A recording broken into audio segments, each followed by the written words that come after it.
அன்பான இனிய உறவுகளே, ஒரு வழியாக சிவா நம்ம டாக்டர் சிந்துவை கண்டுபிடிச்சிடுறாங்க.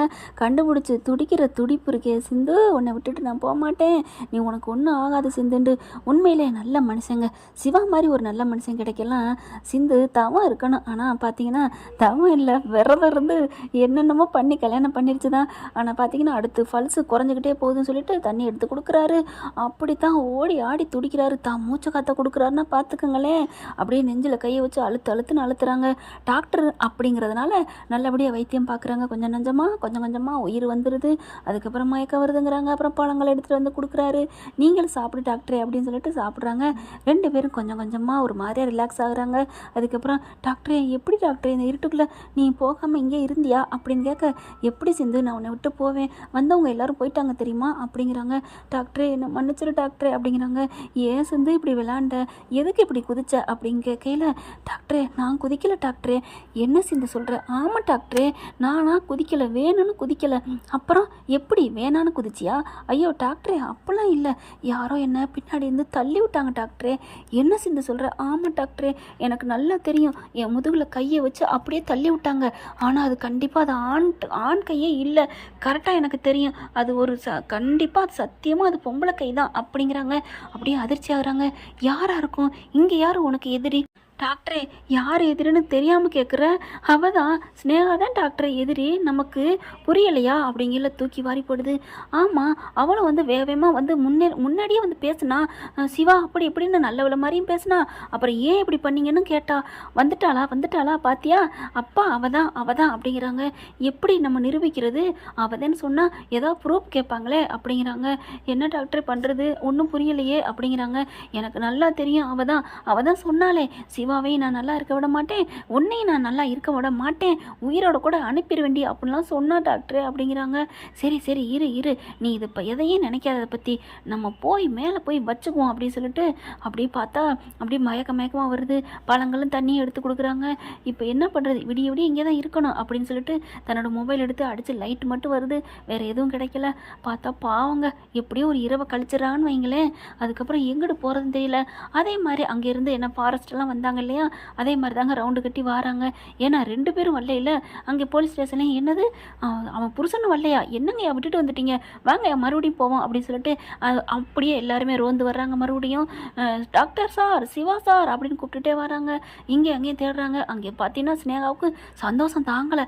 அப்போ என் எதிரிங்க 2 பேரும் ஒளிஞ்சாங்களா அப்படின்னு சந்தோஷப்பட்டுட்டு இருக்காங்க. அங்கிட்ட தேடிக்கிட்டே வராங்க. இவரும் பார்த்தீங்கன்னா அங்கேருந்து அவங்க குரல் கொடுக்குறாங்க, வீணு சவுண்டு கொடுக்குறாங்க. அப்போ அதாவது வாயில் வச்சு ஊதுறாங்க. இப்போ இவர் கேட்ட கையோட இங்கே இருக்கேன் ஹெல்ப்னு கத்துறாங்க. சார்னு அப்படி சிவா கத்த லைட்டாக அவங்களுக்கு கேட்டுருது. சார் அவர் குரல் கேட்குது அப்படின்னு சொல்லிட்டு இந்த பக்கம் தான் அப்படின்னு சொல்லிட்டு எல்லாரும் ஸ்டெப் பை ஸ்டெப்பாக வந்துடுறாங்க. ஓரளவுக்கு வந்த கையோட டாக்டரை பார்த்துடுறாங்க. இதோ இங்கே இருக்கிறாரு அப்படின்னு சொல்லிட்டு ஓடி வர்றாங்க. அப்படியே மூச்சு வாங்க ஓடி வர்றாரு. என்ன சார் நீங்கள் நைட்டு எப்படி சார் தப்பிச்சிங்க அப்படிங்கிறாங்க. ஏன் என்ன இங்கே பயங்கரமான கொடூரமான விலங்குகள்லாம் வருது, எங்கெங்கே வந்துச்சு, எங்களை ஒன்றும் செய்யலைங்க, கடவுள் இருக்காரு. எங்களைன்னா என்ன சொல்கிறீங்க? ஆமாம் சிந்துவையும் தான் சொல்கிறேன்.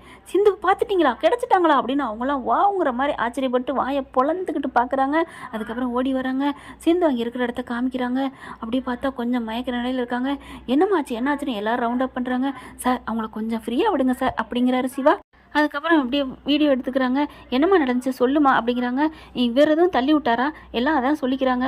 நீ இப்போ உண்மையை சொல்லுமா, தாராளமாக உண்மையை சொல்லு, உனக்கு நான் பக்கபலமாக இருக்கிறேன் அப்படின்னு சொன்ன கையோட யாரை பார்த்து என்ன சொல்கிறீங்க, எனக்கு என் டாக்டரை தவிர வேறு யாரும் பாதுகாப்பாக வந்துட முடியுமா என்ன? நான் வீட்டில் பயங்கரமான கொடூரமான வில்லியாக இருக்கையிலே எனக்கு ஆதரவாக இருந்தவர் என் டாக்டரு.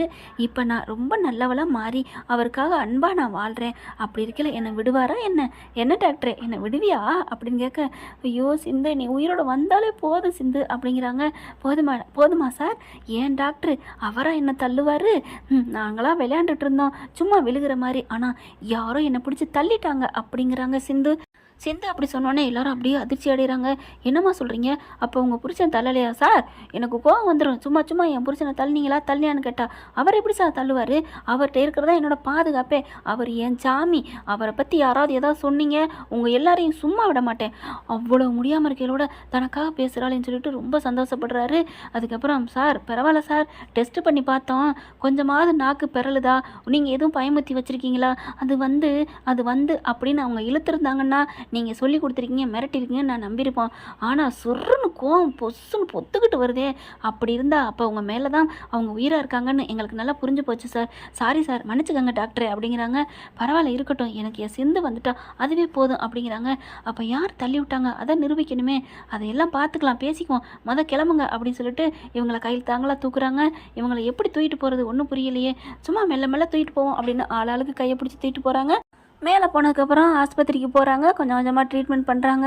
அப்புறம் பார்த்து என்ன பண்ணுறாங்க, சார் அந்த கேஸ் நாங்கள் ஒரு ஃபைல் பண்ணியிருக்கோம், சைன் மட்டும் போட்டு போங்க அப்படிங்கிறாங்க. அதுக்கப்புறம் இல்லை இங்கேயே பார்த்துக்கங்களேன், என் பொண்டாட்டி பாவம் இல்லை அப்படிங்கிறாங்க. ஓகே அப்படி சொல்லிட்டு அங்கேயே ஃபைல் எடுத்துகிட்டு சொல்லி 2 பேர்ட்டையும் சைன் வாங்குறாங்க. அதுக்கப்புறம் என்ன பண்ணுறது ஒன்றும் புரியலையே அப்படிங்கல, சரின்னு சொல்லிட்டு நீங்கள் மெதுவாக வாங்க அப்படின்ட்டு ஸ்டேஷனுக்கு போயிடுறாங்க. அங்கே பார்த்தீங்கன்னா 2 பேர் ஜோடி வர்றாங்க. சார் உங்களுக்கு ஒரு முக்கியமான தகவல் சொல்லணும் அப்படிங்கிறாங்க. என்ன தகவல் அப்படின்னு கேட்கல, இல்லை அவங்க அடிபட்டவங்களை கண்டுபிடிச்சிட்டிங்களா, கீழே விழுந்தவங்கள? கண்டுபிடிச்சாச்சு, ஹாஸ்பிட்டல் இருக்காங்க, அவங்கக்கிட்ட வச்சு இதை சொன்னால் நல்லாயிருக்கும், அங்கே போமா அப்படின்னு கேட்குறாங்க. சரின்னு சொல்லிட்டு அங்கே எல்லோரும் போயிடுறாங்க. போனதுக்கப்புறம் அந்த 2 பேரும் சொல்ல ஆரம்பிக்கிறாங்க. அப்படியே அதிர்ச்சி ஆகிறாங்க. என்னாச்சு என்ன அப்படின்னு கேட்கல, ஆமாம் உங்களை ஒரு பொண்ணு தள்ளி விட்டதை நாங்கள் பார்த்தோம் அப்படிங்கிறாங்க. என்ன சொல்கிறீங்க? ஆமாம், என் பொண்டாட்டிக்கு இந்த மாதிரி இயற்கை காட்சிகளை வீடியோ எடுக்கிறது ரொம்ப பிடிக்கும், அப்படியே எடுத்துகிட்டு வந்தா அப்போ தான் அந்த பொண்ணு தள்ளி விட்டதை நாங்கள் பார்த்தோம். எந்த பொண்ணு அப்படிங்கிற தன்னோட மொபைல் எடுத்து காமிக்கிறாங்க. பார்த்தா அதிர்ச்சி ஆகுது. ஸ்னேகா தாங்க தள்ளி விடுது. தள்ளி விட்ட கதையோட ஓடி ஒளிஞ்சுக்கிறா. பார்த்தா சிவா கத்துறாரு, சிந்து சிந்து அப்படின்னு சொல்லிட்டு. பார்த்தீங்களா, என் புருஷன் ஒன்றுமே பண்ணலை, நான் தான் சொன்னேன்ல, யார் நம்பினீங்க? எல்லாம் எப்போ பாரு டாக்டர் தான் பண்ணியிருப்பாருன்னு சொல்லி அவரே என்னென்னமோ பண்ணி வச்சுருக்கீங்களே.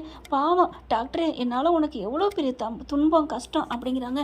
நீ அதெல்லாம் நினைக்காத சிந்து, நான் பார்த்துக்கிறேன் அப்படிங்கிறாரு. அதுக்கப்புறம் சார் இந்த பொண்ணு தான் சார் நாங்கள் நம்பணும் சார், நான் இவ தான் பண்ணியிருப்பான்ட்டு சிந்து பார்த்தீங்கன்னா கத்துது, இவங்க தான் பண்ணியிருக்கணும் அப்படின்னு நான் சொன்னேனே, கேட்டியா டாக்டரே அப்படிங்கிறாங்க.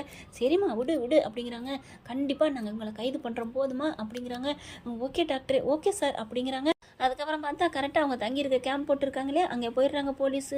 போய் அவங்க பார்த்தா நல்லா ஜாலியாக சாப்பாடு வாங்கி சிக்கன் அது இதுன்னு நல்லா தின்னுக்கிட்டு இருக்கு.